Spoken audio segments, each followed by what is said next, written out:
Hello students, welcome back to commerce श्रुति।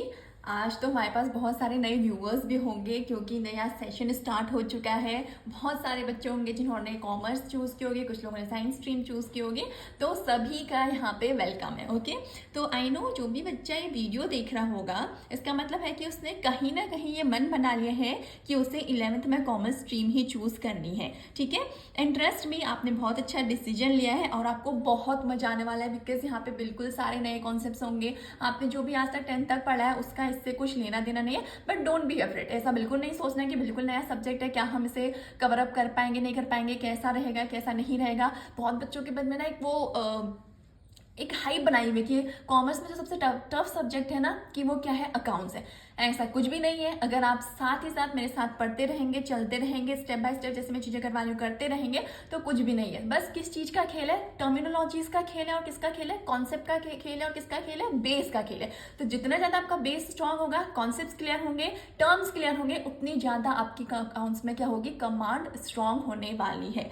सो एक बार फिर से welcome back to the family. ठीक है, ओके, तो मैं आपको ना छोटा सा एक ओवरव्यू देती हूँ कि आपको अकाउंट्स में क्या पढ़ना है, कैसे पढ़ना है, क्या पढ़ना होगा। ये अकाउंट्स किस बला का नाम है भाई, पढ़ना क्या है इस अकाउंट्स में। बहुत सुना है कि भाई अकाउंट्स होते हैं, अकाउंट्स होते हैं, अकाउंट्स होते हैं। ये अकाउंट्स एक्चुअली में होता क्या है, तो आज मैं आपको बताती हूँ अकाउंट्स एक्चुअली में होता क्या है। एक छोटा सा ओवरव्यू दूंगी, इस पर बिल्कुल मत जाना। अगर इस पर जाओगे तो आप आज ही क्या ये कहोगे कि मैम हमें कॉमर्स नहीं पढ़नी। बिल्कुल नहीं, बिल्कुल नहीं, बिल्कुल नहीं, इस पर ध्यान मत दो। ये मैं बस आपको एक ओवरव्यू देने के लिए लाई हूँ कि आपको क्या पढ़ना है। ठीक है, एक एक करके सारी चीजें बताऊंगी।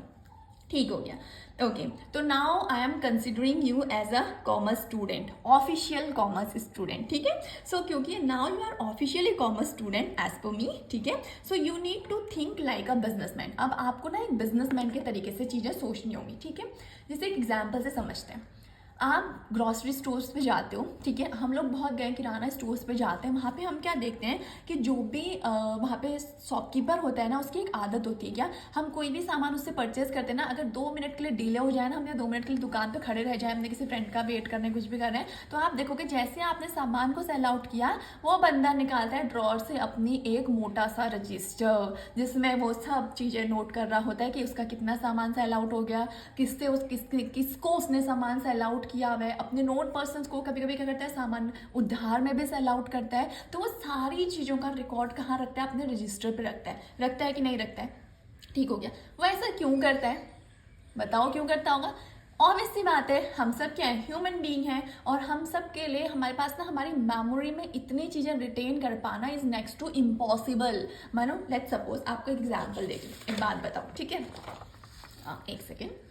मानो मैंने कहा, मैं शॉपकीपर हूँ, ठीक है, मैंने कहा कि आज के डेट में मेरे पास से 10 आइटम्स की सेल हुई, यानी कि लेट्स सपोज 10 पेन की सेल हो रही है। अब इस 10 में से भी 5 मेरे को क्या हुआ है, कैश में मैंने सेल किया और 5 मैंने क्रेडिट पे सेल किया। मैं अब रुको रुको रुको रुको रुको, समझाओगे तो बाद में, पहले ये बताओ कि आपने टर्म क्या यूज़ कर दिया, क्रेडिट, ये क्या होता है। ओके बेटा, तो देखो अभी आपको बहुत सारे नए टर्म्स सीखने हैं, मैं मना नहीं कर रही, तो छोटा छोटा एक एक करके बीच बीच में टर्म्स बोलती जाऊंगी और आपको समझाती जाऊंगी क्या होता है। देखो सबसे पहले CREDIT, क्रेडिट का मतलब क्या होता है, जब भी क्या होता है, हम उधार में सामान बेचते हैं ना, उसको हम क्या बोलते हैं, क्रेडिट। एक तो क्या होगी, हमारी सेल किया तो मैं कैश में सामान बेचूंगी, यानी कि सामान बेचने के बदले मेरे पास कैश आएगा। और दूसरा क्या होगा, या तो मैं उधार में बेच रही हूँ तो मतलब मुझे फ्यूचर में वो पैसा मिलेगा, तो उसको हम क्या बोलते हैं, क्रेडिट। याद रखना क्या बोलते हैं, क्रेडिट। ठीक हो गया, ओके। तो वापस से आते हैं एग्जाम्पल में, 10 रुपए का 10 पेन सेल आउट करी, 5 मैंने क्या करी, कैश में नगद बेचा, और 5 मैंने कैसा बेचा, उधारी में सामान बेचा हुआ है। ठीक हो गया, ओके। मानो कल के दिन में फिर से मैंने 20 पेन सेल आउट करी, उसमें से भी मैंने क्या किया, 15 कैश में सेल आउट करी है और फिर रिमेनिंग 5 मैंने क्रेडिट में सेल आउट करी है। अब एक बात बताओ, ऐसे तो मेरे पास हर दिन 30 के 30 दिन, महीने में, साल में 365 दिन होते हैं, 365 डेज, कितने सारे ऐसे ट्रांजेक्शन आएंगे और कितने ऐसे पर्सन आएंगे जो मुझसे या तो कैश में सामान ले होंगे या क्रेडिट में। अब मैं कितनों की चीज़ें याद करके रखूंगी, क्या मेरी मेमोरी में इतना कुछ रिटेन कर पाना पॉसिबल है, बिल्कुल भी पॉसिबल नहीं है। समझ में आई बात। इसीलिए क्या किया जाता है, वो जो भी आपके शॉपकीपर्स हैं ना, जो भी वहाँ पे बैठे होते हैं, वो उसको क्या करते हैं, नोट डाउन करते हैं। तो सिमिलरली, ठीक है, जैसे बड़े बड़े जो बिजनेसमैन होते हैं ना, वो बड़े बड़े बिजनेसमैन भी क्या करते हैं, अपनी कंपनीज का एक अकाउंट्स प्रिपेयर करते हैं, ठीक है, अकाउंट प्रिपेयर करते हैं, जिससे कि हमें पता चलता है, हमें क्या, उनको खुद पता चलता है कि उनके पास कितना कैश अवेलेबल है, या उन्होंने कौन कौन सी ट्रांजेक्शन्स परफॉर्म करी हैं, कौन सी ट्रांजेक्शन परफॉर्म नहीं करी हैं। ठीक हो गया कि नहीं हुआ? ठीक है, तो ये कैसे पता चलता है हमें?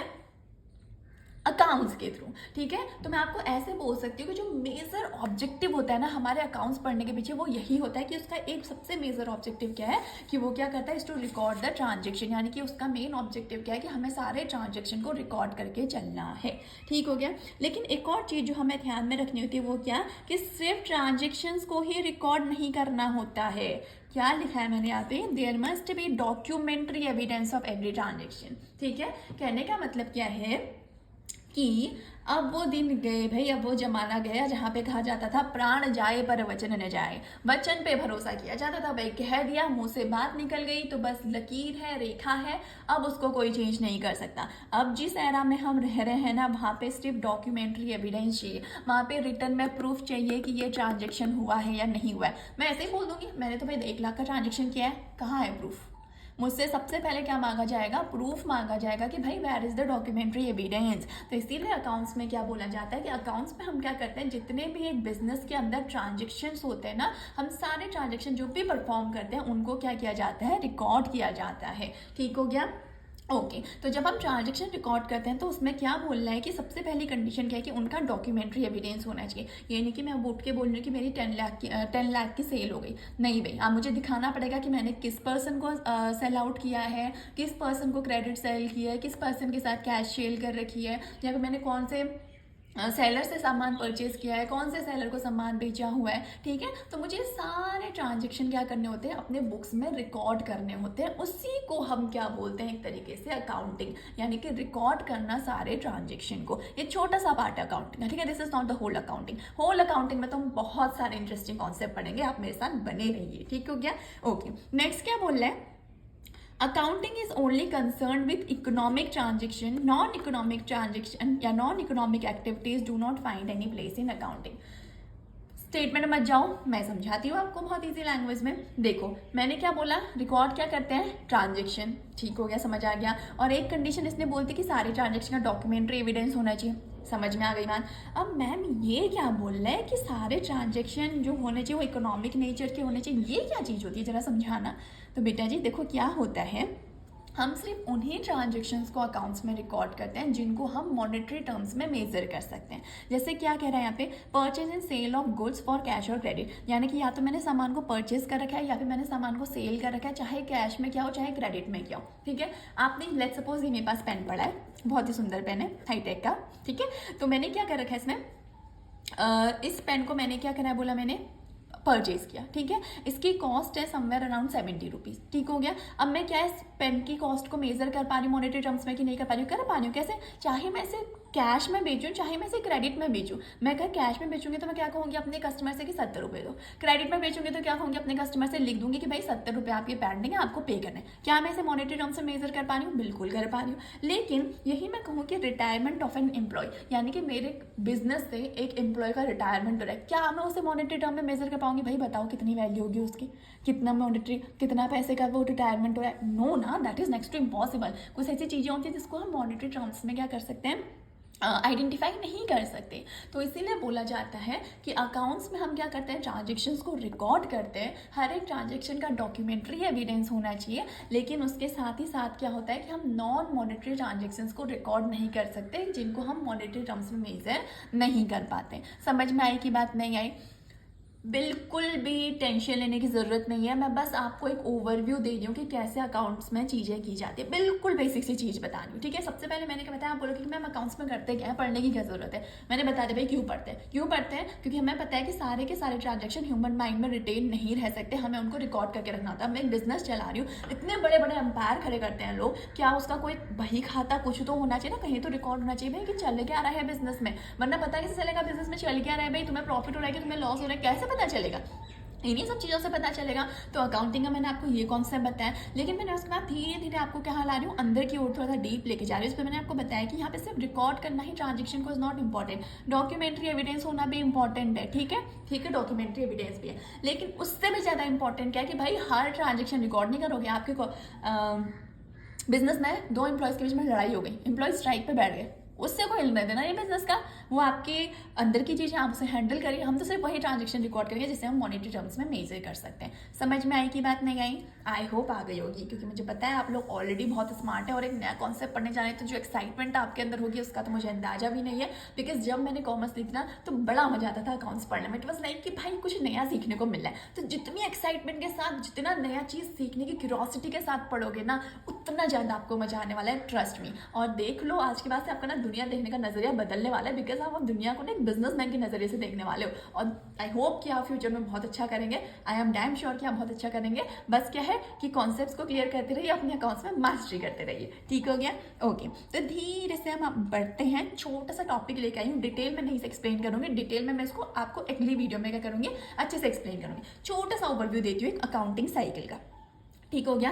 देखो मैंने आपको मोटा मोटा तो बता दिया कि हमें क्या करना होता है, कौन से ट्रांजेक्शन को रिकॉर्ड करना होता है, मॉनेटरी नेचर के ट्रांजेक्शन को। तो जो अकाउंट्स में पहला स्टेप होता है ना, वो होता ही यही है कि हमें क्या करना होता है, identify the transaction of monetary nature. यानी कि मुझे मॉनेटरी नेचर के ट्रांजेक्शन को सबसे पहले आइडेंटिफाई करना होता है। ये मेरा पहला स्टेप होता है अकाउंटिंग में, क्योंकि मैंने अभी आपको बताया कि हम नॉन मॉनेटरी ट्रांजेक्शन को अपनी बुक्स में रिकॉर्ड नहीं करते हैं। समझ में आया? तो पहला स्टेप क्या है, identify the transaction of monetary nature. किसी को कोई कंफ्यूजन होगा तो प्लीज कमेंट सेक्शन में बताइएगा, मैं सॉल्व करूंगी। I am here to solve your problems. ठीक हो गया? ओके, नेक्स्ट स्टेप क्या होता है, रिकॉर्डिंग। देखो मैंने आइडेंटिफाई तो कर लिया ट्रांजेक्शन मॉनेटरी नेचर की, अब मैं क्या करूंगी, उन ट्रांजेक्शन्स को क्या करूंगी, रिकॉर्ड करूंगी। कहाँ रिकॉर्ड करूंगी भाई? वो जनरल स्टोर वाला तो अपने किस में, रजिस्टर में रिकॉर्ड करा था। ठीक है, ऐसे बिजनेसमैन भी करेगा रिकॉर्ड कहीं ना कहीं। ठीक है, तो बिजनेसमैन कहाँ रिकॉर्ड करते हैं, जनरल बुक्स या फिर सब्सिडियरी बुक्स में उसको रिकॉर्ड करते हैं। समझ में आया? ट्रांजेक्शन को आइडेंटिफाई करने के बाद उनको रिकॉर्ड करना है। रिकॉर्ड कर जहाँ पे करते हैं उनको हम क्या बोलते हैं, जर्नल या फिर सब्सिडियरी बुक्स। ठीक हो गया? ओके, अब जो भी मैंने ट्रांजेक्शन रिकॉर्ड किए ना, उसकी हेल्प से हम क्या बनाते हैं, लेजर पोस्टिंग करते हैं। या फिर आप कह सकते हो कि रिकॉर्ड करने के बाद हम ट्रांजेक्शन को क्या करते हैं, क्लासीफाई करते हैं। क्लासीफाई करने का मतलब क्या है, जैसे मैंने अभी आपको बताया, एक एग्जांपल मैंने आपको यहाँ पे दिया था कि मतलब एक पेन मैंने एक दिन में मैंने 10 पेन सेल आउट करी। ठीक है, 5 कैश में 5 क्रेडिट में। अब लेट्स सपोज ये मैंने राम को सेल आउट करी थी। ठीक हो गया? अब क्या हुआ, फिर से मैंने 20 पेन सेल आउट करी नेक्स्ट डे पे। अब फिर से क्या हुआ, राम मेरे पास आया और उसने फिर से मेरे से क्या किया, क्रेडिट में सामान लिया। अब क्या हुआ, ऐसे ही ये फर्स्ट डेट की बात है, सेकंड डेट की बात है, ऐसे ही 15 डेट को राम मेरे पास आया और उसने मेरे को इसका पैसा क्या कर दिया, चुका दिया। उसने कहा कि ये लीजिए जो भी मेरा क्रेडिट था मैं इसका पेमेंट कर रहा हूँ। उसने मुझे यहाँ पे पेमेंट कर दिया। अब एक बात बताओ, एक बार राम ने यहाँ पे क्रेडिट किया है, एक बार राम ने यहाँ पे क्रेडिट किया है, फिर राम ने यहाँ पे क्या कर रखा है, पैसा मुझे वापस किया है।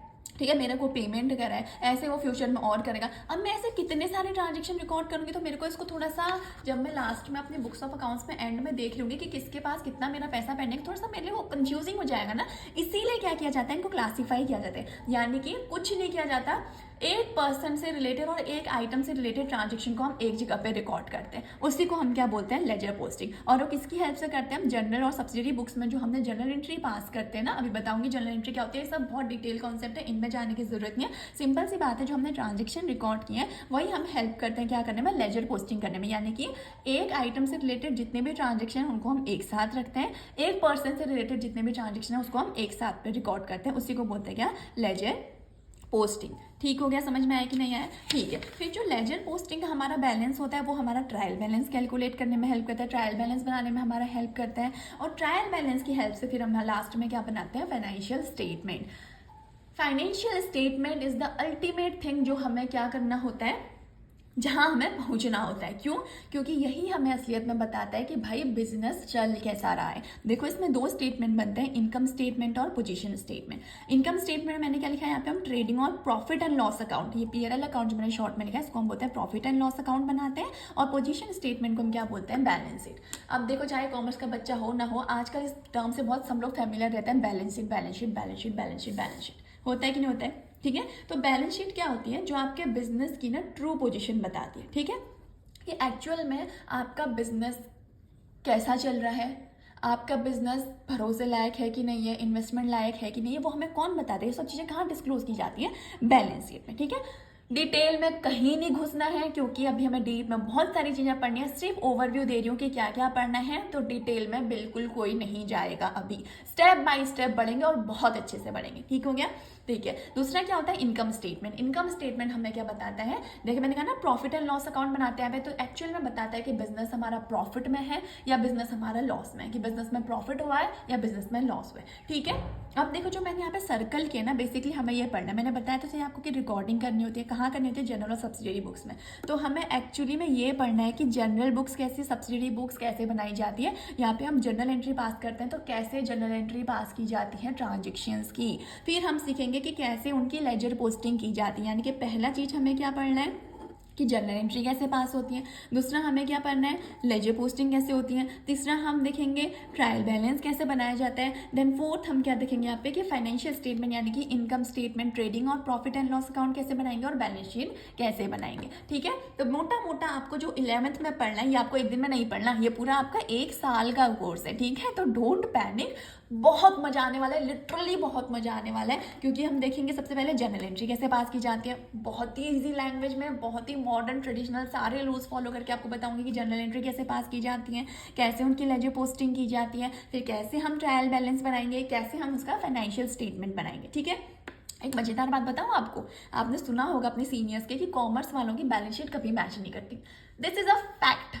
लेकिन जिस दिन आपकी बैलेंस शीट मैच हो गई ना, आप उस दिन कॉमर्स में प्रो हो गए समझो, मतलब कि आपने जंग जीत ली। अब आपको अकाउंट्स बहुत अच्छे से आती है। And I am guaranteeing you, मतलब मैं कह रही हूँ आपको कि अगर आप स्टेप बाय स्टेप फॉलो करते रहेंगे, मेरे साथ आगे बढ़ते रहेंगे, तो आपकी बैलेंस शीट जरूर मैच होगी, ठीक है। So welcome to the world जहाँ पे हमारी बैलेंस शीट मैच नहीं होती है, बट हम बहुत एफर्ट्स लगा के क्या करते हैं, अपनी बैलेंस शीट को मैच करने की कोशिश करते हैं। तो मैंने आपको एक ओवरव्यू दे दिया कि आपको क्या पढ़ना है। जैसे हम जनरल एंट्री पास करना सीखेंगे, लेजर पोस्टिंग हमें पढ़नी होती है, ट्रायल बैलेंस कैसे बनाया जाता है हमें पढ़ना होता है, फाइनेंशियल स्टेटमेंट में ट्रेडिंग अकाउंट कैसे बनाया जाता है पढ़ना होता है, प्रॉफिट एंड लॉस अकाउंट हम देखते हैं, बैलेंस शीट कैसे प्रिपेयर की जाती है किसी कंपनी की, ये हम देखने वाले हैं कहाँ, किसमें, अपनी अकाउंट्स में। बहुत ही ईजी है, बहुत ही ईजी है, बस आपको क्या करना होता है, कॉन्सेप्ट्स में मास्टरी करनी होती है। एंड मेरी गारंटी है कि अगर आप कॉन्सेप्ट्स में मास्टरी करेंगे तो आपको अकाउंट्स बिल्कुल भी टफ नहीं लगने वाली है, ठीक हो गया।